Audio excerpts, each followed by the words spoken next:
Sasampahan ng pulisya ng reklamong obstruction of justice ang mga tumulong umano kay Pastor Apollo Kibuloy para makapagtago.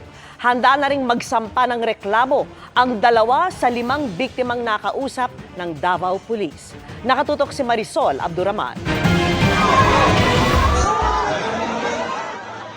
Naging pahirapan ang operasyon ng pulisya sa compound ng Kingdom of Jesus Christ, kung saan mahigit 2 linggong hinanap si Pastor Apollo Kibuloy.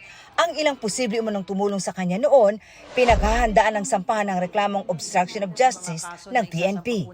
Particularly doon po sa pinaniniwalaan natin na nagkanlong po dito kay Pastor Kibuloy magmula po nung naglunsad po tayo ng police operation.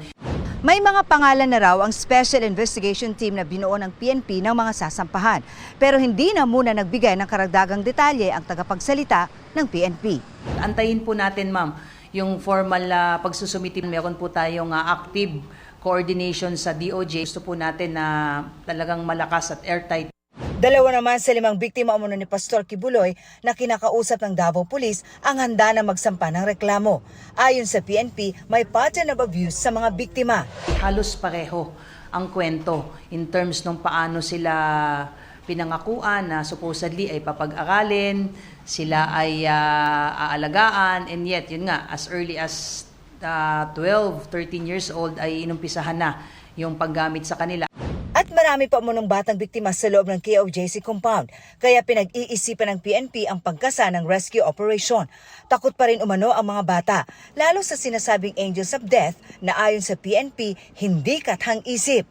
Existing itong mga tao na ito at may mga ilan na po tayong na-identify na mga pangalan. Posibleng armado sila, kaya aalamin kung rehistrado ang mga gamit nilang baril.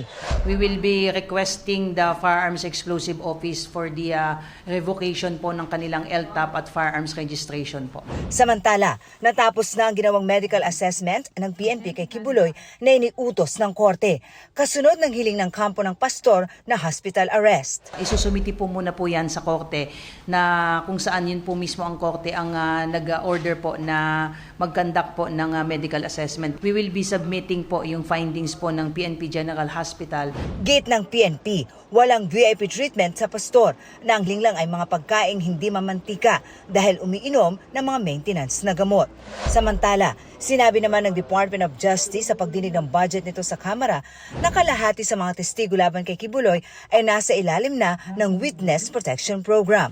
Susunod din daw ang DOJ sa kahilingan ng US para sa extradition ni Kibuloy kapag natanggap nila ito. Para sa GMA Integrated News, Marisol Abduraman, nakatuto 24 oras.